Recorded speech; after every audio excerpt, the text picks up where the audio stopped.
There's a war in AI agent research right now, and it sounds stupid. Should agents do tasks by clicking buttons on a screen, like a human with a mouse, or by typing commands like a programmer?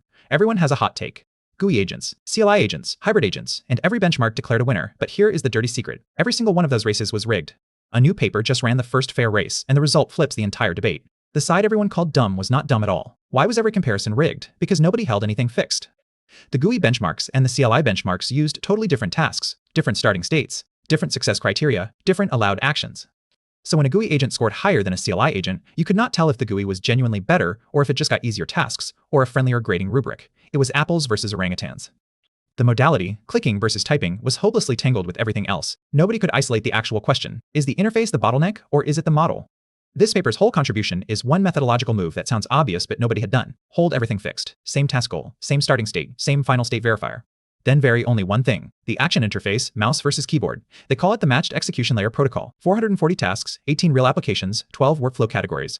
For the first time, the only difference between a GUI run and a CLI run is the interface itself. Now you can finally ask, cleanly, where does each side break? And the finding is the part that broke people's priors.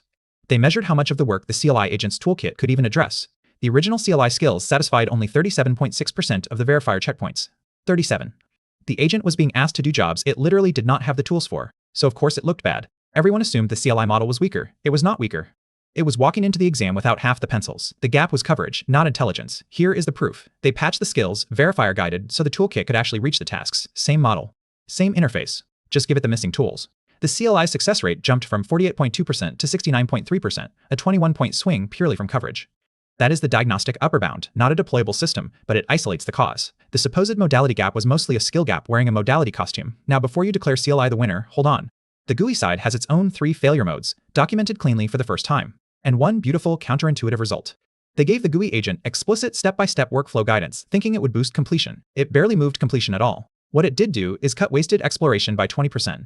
The agent was not finishing more tasks, it was bumbling around less. Sometimes the win is efficiency, not success rate. The real gift of this paper is the decomposition. Take the raw gap between GUI and CLI. Subtract the part explained by missing skills. What is left is the residual, the true modality gap, the part that is actually about clicking versus typing. Most of what people called the modality gap evaporates when you account for coverage.